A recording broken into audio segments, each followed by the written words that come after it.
नमस्कार। आज मैं आपको माँ शाकंभरी की कहानी सुनाऊंगा।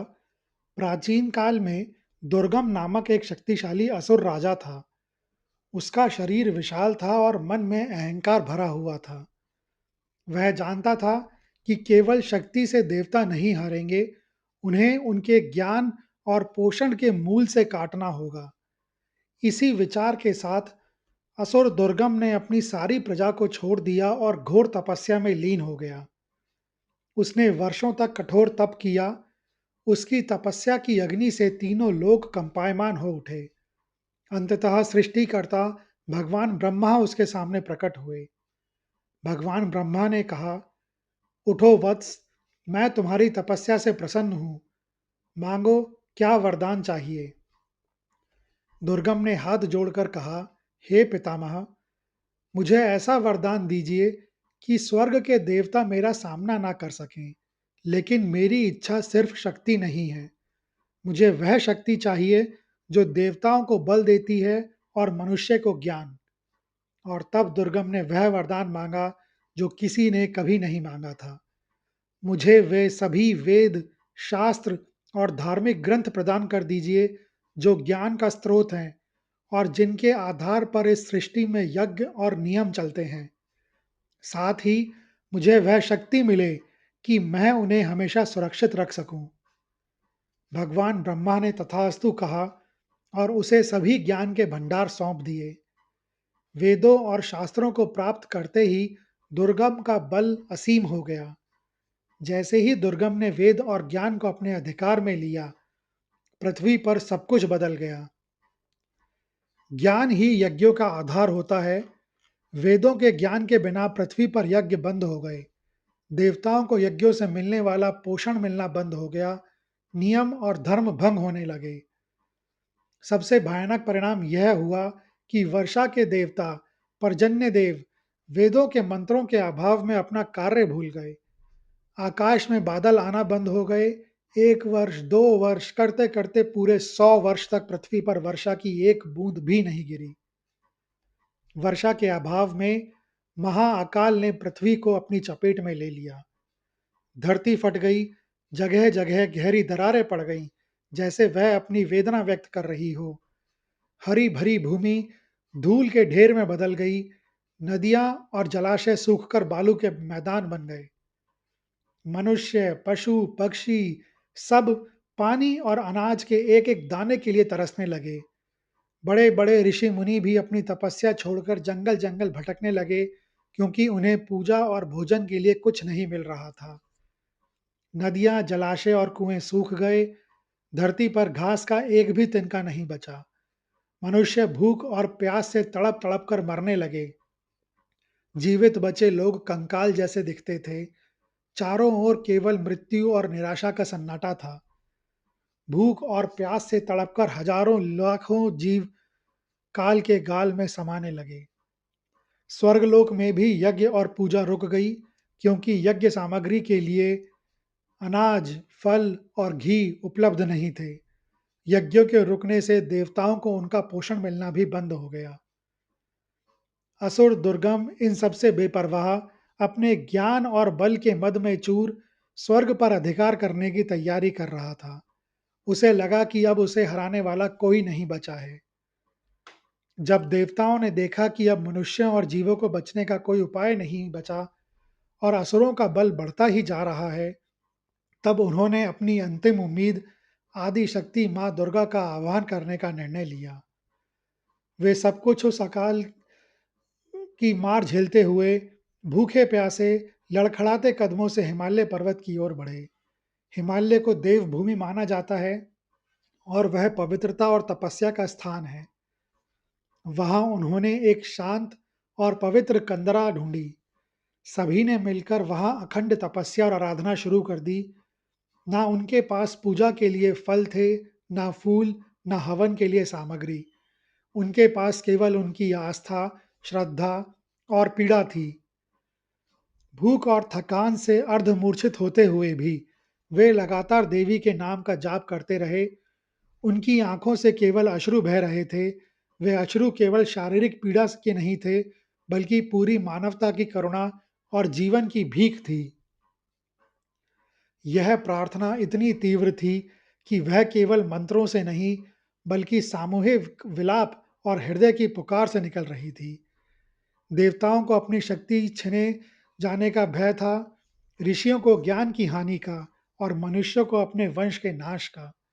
यह एक ऐसी पुकार थी जिसने तीनों लोगों को हिला दिया। जब यह प्रार्थना आदि शक्ति माँ तक पहुंची, तो उनका हृदय भक्तों के कष्टों को देखकर करुणा से भर गया। उनके लिए अपने भक्तों की पीड़ा असहनीय थी। देवी ने तत्काल निर्णय लिया कि वह पृथ्वी पर जाकर इस संकट का निवारण करेंगी। इसी करुणा और जीवों के पोषण की इच्छा से उनका यह अद्भुत रूप प्रकट हुआ, जिसे बाद में मां शाकंभरी कहा गया। जैसे ही देवी प्रकट हुईं, उनकी आंखों से प्रेम और दया की अश्रुधारा फूट पड़ी। उनकी आंखें उस भयानक सूखे और जीवों के कष्टों को देखकर मानो स्वयं रोने लगीं। ये अश्रु सामान्य नहीं थे, ये जीवनदायिनी जलधाराएं थीं। उनका यह रूप अत्यंत शांत, सुंदर और पोषण देने वाला था। उन्होंने नीले रंग की दिव्य साड़ी पहनी थी, लेकिन उनका पूरा शरीर ताजी सब्जियों, हरे पत्तों, पके फलों और अनाजों से ढका हुआ था। वह अपने शरीर पर साक्षात प्रकृति का पोषण धारण किए हुए थीं। देवी के नेत्रों में इतनी करुणा थी कि लगातार 9 रातों तक उनसे अश्रुधारा बहती रही। देवी के अश्रुओं से पूरी पृथ्वी पर वर्षा हुई और सूखी नदियां फिर से भर गईं। इसके बाद देवी ने अपने शरीर पर धारण किए हुए शाक जो पृथ्वी पर गिरा दिया। यह शाक, जो उस समय का एकमात्र भोजन था, तुरंत अंकुरित हो गया और पृथ्वी को हरियाली से भर दिया। उन्होंने मनुष्य और अन्य जीवों को यह शाक खाने के लिए दिया, जिसने सभी को जीवन दान दिया। जब दुर्गम असुर ने देखा कि एक सुंदर देवी ने आकर उसके 100 वर्षों के सूखे को केवल अपनी करुणा भरी आंखों के जल से समाप्त कर दिया, तो वह अत्यंत क्रोधित हुआ। उसे सबसे अधिक गुस्सा इस बात पर आया कि देवी ने वेदों का ज्ञान वापस किए बिना ही पृथ्वी पर जीवन लौटा दिया। दुर्गम अपनी विशाल सेना लेकर जहां देवी शाकंभरी खड़ी थी, वहां पहुंचा। उसने देवी को ललकारते हुए कहा, अरे ओ स्त्री, तू कौन है जो मेरे साम्राज्य में हस्तक्षेप कर रही है? तूने मेरे अकाल को समाप्त करके मेरी तपस्या का अपमान किया है। अब या तो तू स्वयं को मेरे हवाले कर दे, या मैं तुझे उसी जलधारा में बहा दूंगा जो तूने बहाई है। और मेरे चुराए हुए वेद कहाँ हैं? देवी शाकंभरी शांत थीं, लेकिन उनका चेहरा अब करुणा से बदलकर रणचंडी के क्रोध से चमक उठा था। उन्होंने अपनी 8 भुजाएं फैलाई, जिनमें विभिन्न प्रकार के दिव्य अस्त्र और शस्त्र प्रकट हो गए, और उस असुर को उत्तर दिया, हे मूर्ख, मैं प्रकृति की आदि शक्ति हूं।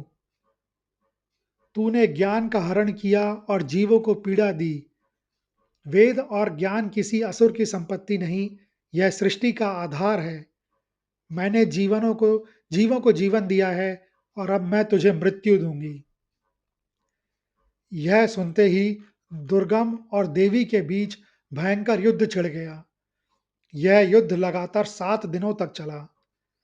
दुर्गम ने अपनी मायावी शक्तियों का प्रयोग किया। उसने भयानक तूफान, अग्नि के गोले और विषैले सर्पों की वर्षा की। उसकी असुर सेना भयानक गर्जना करती हुई देवी पर टूट पड़ी। देवी शाकंभरी, जो अब दुर्गा के रूप में थी, ने हर अस्त्र का जवाब दिया।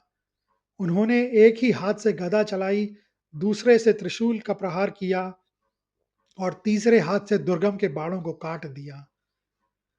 उनके वस्त्र और शरीर पर लगे फल और सब्जियां अब भयानक अस्त्रों में बदल गए थे, जो असुरों की सेना का संहार कर रहे थे।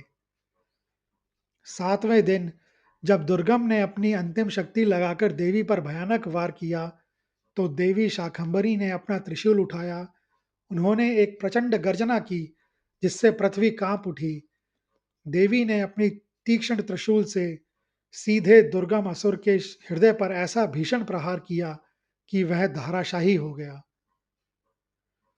उसके शरीर से रक्त की धारा बह निकली और कुछ ही क्षणों में दुर्गम का अंत हो गया। दुर्गम के मरते ही उसके पास सुरक्षित रखे गए सभी वेद, शास्त्र और ज्ञान के भंडार दिव्य प्रकाश के रूप में निकलकर सीधे देवी शाकंभरी के चरणों में आ गए। देवी ने उन वेदों को देवताओं और ऋषियों को वापस सौंप दिया। वेदों की वापसी होते ही ज्ञान का प्रकाश फिर से फैल गया और यज्ञ तथा धर्म का चक्र पुनः स्थापित हुआ। पृथ्वी पर सदा के लिए सूखे का भय समाप्त हो गया। इस प्रकार देवी शाकंभरी ने न केवल जीवन दिया बल्कि ज्ञान की रक्षा भी की और अपनी शक्ति से अधर्म का विनाश किया। इस प्रकार ज्ञान और प्रकृति दोनों को पुनः स्थापित करने के कारण देवी को शाकंभरी के नाम से जाना गया। यह कहानी सुनने के लिए धन्यवाद। अगर आपको यह कहानी अच्छी लगी हो तो कृपया इस वीडियो को ज़्यादा से ज़्यादा लोगों के साथ शेयर करें, लाइक करें और चैनल को सब्सक्राइब करें। कमेंट्स बॉक्स में लिखें जय माँ शाकंभरी, जय माँ दुर्गा।